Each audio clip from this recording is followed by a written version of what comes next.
और फिर ये भी मुझे दिखाई पड़ता है कि जो एक मनुष्य पूछ रहा है वो किसी न किसी रूप में हर दूसरे मनुष्य का भी प्रश्न होता है।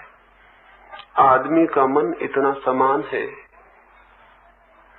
आदमी का चित्त इतना समान है, आदमी की बीमारी, परेशानी, उलझन इतनी समान है कि अगर आप थोड़ी धीरज से उसे समझने की कोशिश करेंगे तो हर एक मनुष्य की समस्या में आपको अपनी समस्या का भी दर्शन हो सकता है।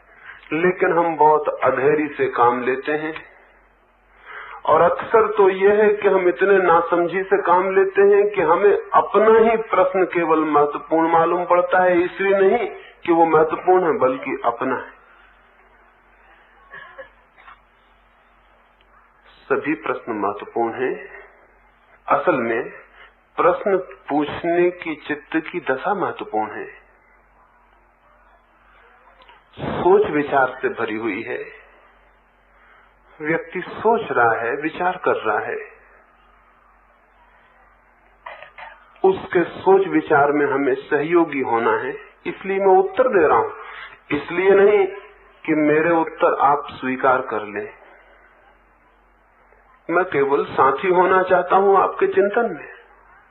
आपने एक प्रश्न पूछा है तो इसलिए उत्तर नहीं दे रहा हूं कि मेरा उत्तर ही आपका उत्तर हो जाना चाहिए, बल्कि केवल इसलिए कि मैं भी आपके चिंतन की प्रक्रिया में साथी और मित्र हो सकूं। आप सोच रहे हैं, मैं भी साथ दे सकूं। हो सकता है वो प्रश्न महत्वपूर्ण ना भी हो, लेकिन सोचने की प्रक्रिया शुरू हो जाए तो वो आपको महत्वपूर्ण प्रश्नों और महत्वपूर्ण उत्तरों पर ले जा सकती है। इसलिए प्रार्थना करूंगा, आपका प्रश्न हो या न हो, किसी का भी हो, उसे सहानुभूति से समझने की कोशिश करनी चाहिए।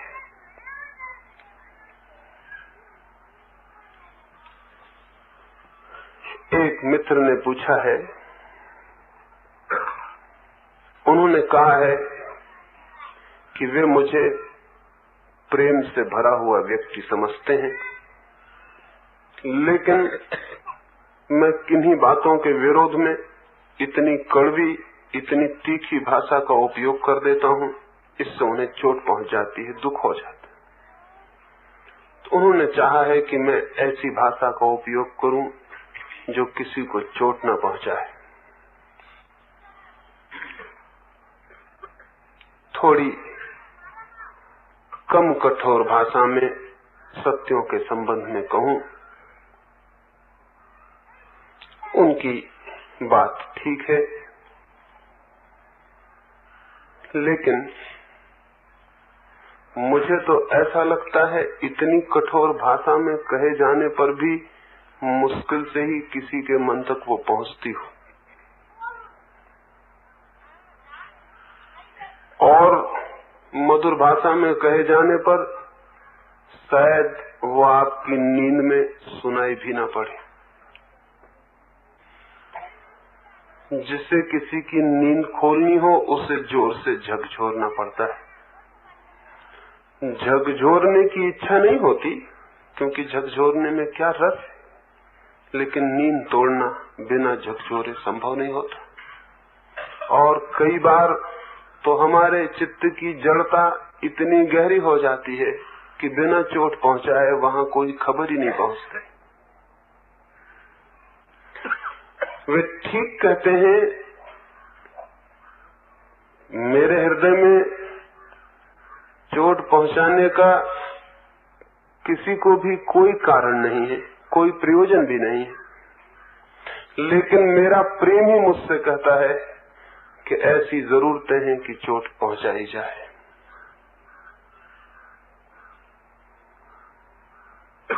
यूरोप के एक बहुत बड़े चिकित्सक केनेथ वाकर ने एक छोटी सी किताब लिखी है और उस किताब को जॉर्ज गुरजीएफ को समर्पण किया है, और डेडिकेशन में, समर्पण में लिखा है, to the disturber of my sleep. George Gurdjieff को समर्पण किया है। लिखा है मेरी नींद को तोड़ देने वाले जॉर्ज गुरजीएफ को। किसी ने वाकर को पूछा कि नींद जब किसी ने तोड़ी होगी तो बड़ी चोट पहुंची होगी, तो उसने कहा गुरजीएफ पर जितना क्रोध मुझे जीवन में आया था पहली बार, उतना किसी और पर नहीं आया। लेकिन वही आदमी मेरी नींद की तोड़ने वाला भी बन गए। और तब मैंने पीछे जाना कि उसने जो शॉक, उसने जो धक्का मुझे दिया था वो कितना प्रेमपूर्ण था। अगर वो धक्का न देता तो शायद मैं जागता भी नहीं। ये उसकी दया थी कि उसने धक्का दिया। और अब मैं अत्यंत आदर से स्मरण करता हूं उसका कि उसने मेरी नींद तोड़ दी। कोई भी नींद तोड़ने वाले को कभी पसंद नहीं करता है। आप सो रहे हो, गहरी नींद में हो, सुबह 4 बजे कोई आपको जगाने लगे तो मन को बड़ा गुस्सा आता है। मन शायद नींद पसंद करता है। तो आप अगर उस जगाने वाले को कहें कि इस तरह जगाएं कि मुझे धक्का ना लगे, मेरी नींद खराब ना हो, इस तरह जगाएं, तो वो कहेगा फिर जगाना भी नहीं हो सकता है। आप ठीक कहते हैं, मेरे शब्द कुछ कठोर हो सकते हैं, लेकिन मेरी समझ में अभी वे इतने कठोर नहीं हैं जितने होने चाहिए। वे थोड़े और कठोर होने चाहिए, क्योंकि आदमी की नींद बहुत गहरी है, हजारों वर्ष की है। अगर चोट पहुंचे तो चिंतन शुरू होता है, विचार शुरू होता है। हम फिर से पुनर्विचार करने को तैयार होते हैं। इस देश में हजारों वर्ष से हमने चोट पहुंचानी ही बंद कर दी मस्तिष्क को। उसकी वजह से हम एक सोई हुई कौम हो गए। हमारा कोई भला आदमी कठोर शब्दों का उपयोग नहीं करता, मीठे मीठे शब्दों का उपयोग करता है। वे मीठे शब्द नींद में लोरियां बन जाते और सोने में सहयोगी हो जाते। इस देश को, इस देश की सोई हुई चेतना को तो अब उन लोगों की जरूरत है जो बहुत बेरहमी से ऑपरेशन करने को तैयार हो, बहुत बेदर्दी से, बहुत सख्ती से इस मुल्क की कुछ घावों को, कुछ पीड़ाओं को, कुछ बीमारियों को दूर करने के लिए तैयार होना जरूरी है। अगर आप में से किसी को भी थोड़ी चोट पहुंच जाती हो तो मैं बहुत खुश हूं। आप कृपा करके और थोड़ी ज्यादा चोट मैं पहुंचा सकूं, ऐसी परमात्मा से आपको प्रार्थना करनी चाहिए। प्रेम चोट पहुंचाने से नहीं डरता है, बल्कि प्रेम ही अकेला है जो चोट पहुंचाने की हिम्मत करता है। प्रेम ये देखता जरूर है कि चोट फायदा करेगी या नुकसान। चोट पहुंचाने से प्रेम कभी नहीं डरता है, लेकिन प्रेम ये जरूर देखता है कि चोट फायदा करेगी या नुकसान। अगर चोट न पहुंचाने से हानि होती हो तो प्रेम जरूर चोट पहुंचाता है, और उनका प्रेम कच्चा होगा जो चोट पहुंचाने से डर जाते हो।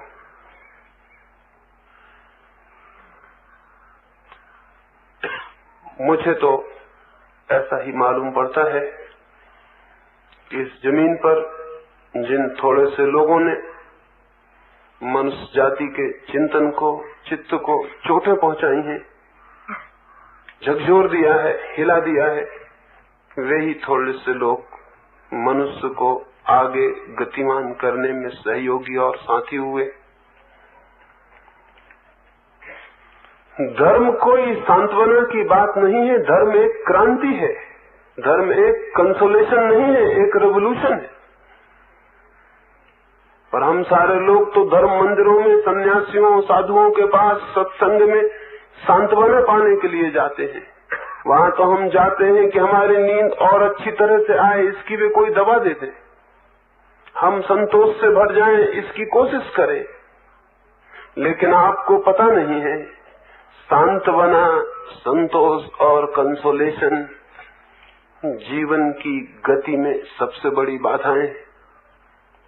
जीवन में चाहिए एक क्रांति, चाहिए एक परिवर्तन, और परिवर्तन अनेक अवसरों पर कष्टपूर्ण होता है। प्रसव की पीड़ा झेलनी पड़ती है, बच्चा पैदा होता है तो पीड़ा झेलनी पड़ती है। जीवन बदलता है तो बहुत सी पीड़ा झेलनी पड़ती है, उसकी तैयारी होनी चाहिए।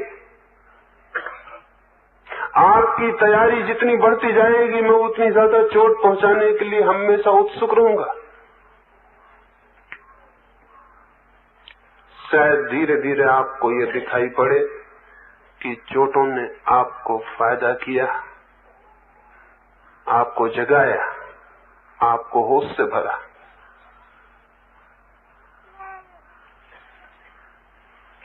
एक फकीर था, हुई हाई।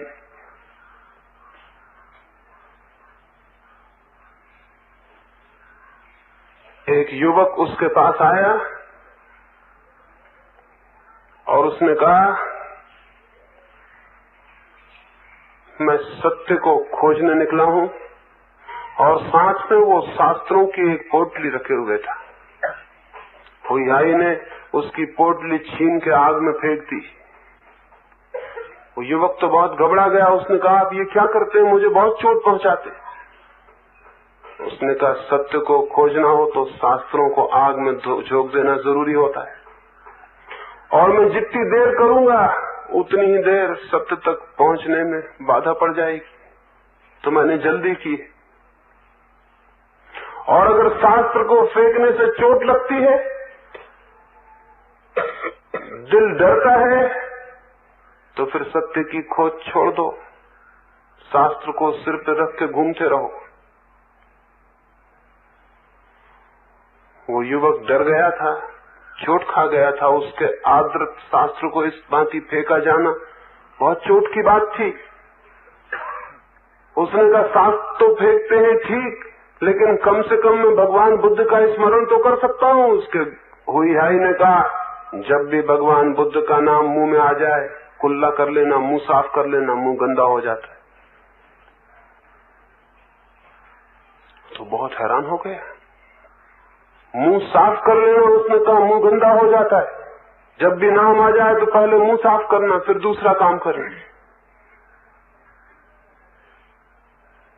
पीछे वर्षों बाद जब उस युवक को सत्य की अनुभूति हुई, तो उसने कहा,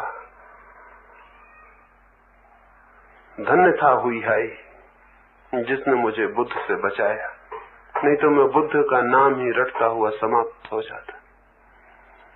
और आज मैं कह सकता हूं कि मैंने वो जान लिया जो मैं बुद्ध का नाम रट के जानना चाहता था लेकिन नहीं जान सकता था। आज मैं कह सकता हूं कि बुद्ध के प्रति मेरे मन में जो प्रेम और आदर उमड़ा है, वो उस नाम जपने में कहीं भी नहीं था। लेकिन मैं भी अगर किसी को सलाह दूंगा तो यही दूंगा कि बुद्ध से बचने की कोशिश करना, क्योंकि बुद्ध का नाम, राम का नाम, कृष्ण का नाम परमात्मा तक पहुंचने में बाधा बन जाता है। लेकिन इतना ही ड्रास्टिक, इतना ही सख्त और तीखा हुई हाई ने उस पर प्रयोग किया था, जिसके लिए पीछे वो धन्यवाद से भरा हुआ रहा।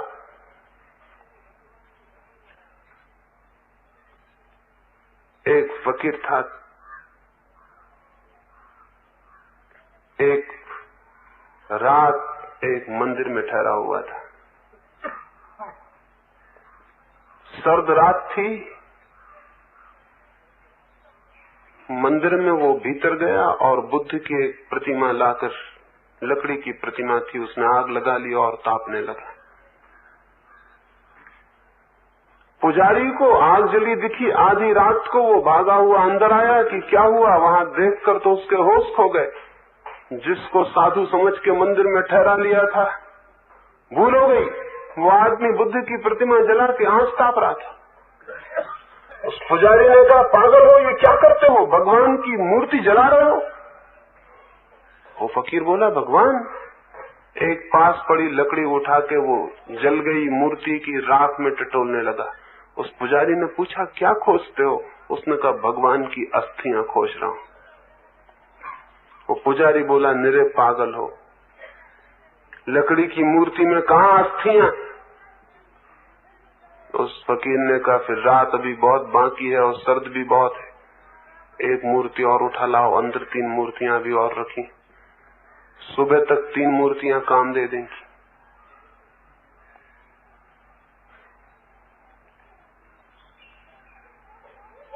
वो जो पुजारी था घबरा आया, लेकिन एक सत्य का उसे पहली दफे दर्शन हुआ। अगर लकड़ी की मूर्ति में अस्थियां नहीं होती ये पागलपन है, तो लकड़ी की मूर्ति में भगवान कहां हो सकते हैं? वो भी पागलपन।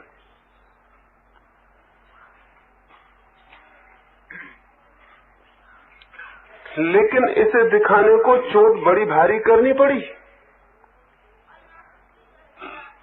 जो कौमें भयभीत हो जाती हैं चोट करने से भी, चिंतन के लिए भी चोट करने से, वे कौमें मर जाती।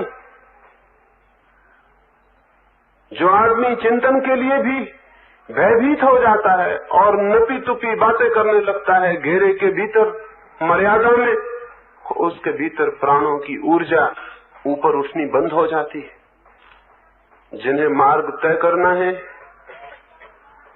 उन्हें तो बहुत सी चोटों के लिए तैयार होना चाहिए।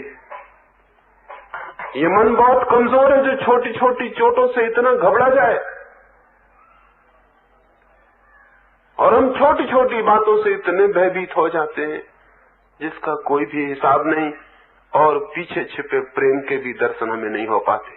क्या कोई ये कह सकता है कि जिसने ये मूर्ति जला दी भगवान बुद्ध की, यह आदमी कठोर था, यह आदमी प्रेमपूर्ण नहीं था?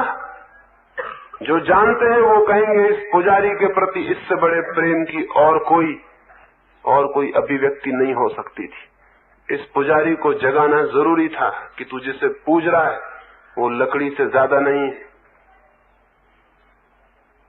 अगर खोजना ही है उसे, जो जीवन है, जो जीवन चेतना का केंद्र है, तो मूर्तियों में उसे नहीं खोजा जा सकता।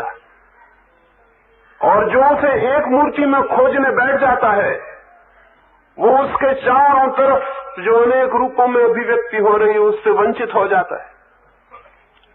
नानक जाके मक्का में पैर करके सो गए थे पवित्र मंदिर के पत्थर की तरफ। बड़े कठोर रहे होंगे, प्रेम मन में जरा भी नहीं रहा होगा, नहीं तो क्या जरूरत थी, पैर और कहीं भी तो किए जा सकते थे। पवित्र पत्थर की तरफ पैर करके सोने की क्या जरूरत थी? पुजारी भागे हुए आए थे और उन्होंने कहा था, ना समझ, पैर किए हुए पवित्र मंदिर की तरफ, हटाओ पैर यहां से। नानक ने कहा, तुम ही मेरे पैर उस तरफ कर दो जहां परमात्मा न हो।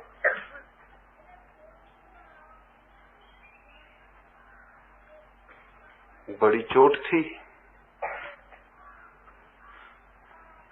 उन थोड़े से लोगों ने जिन्होंने आदमी को चोट पहुंचाने का प्रेम दिखलाया है, उन्होंने आदमी को विकसित किया है। जिनने थोड़ी चोट पहुंचाने का प्रेम दिखलाया, उन्होंने मनुष्य की चेतना को आगे बढ़ाया है। जिस दिन ऐसे लोगों की संख्या ज्यादा से ज्यादा होगी जो चोट पहुंचा सकते हैं, जिनका प्रेम ये साहस कर सकता है, उस दिन मनुष्य के जीवन में बड़ी क्रांतियां संभावी हैं। तो मैं तो प्रार्थना करूंगा, मधुर शब्दों को मत खोजें।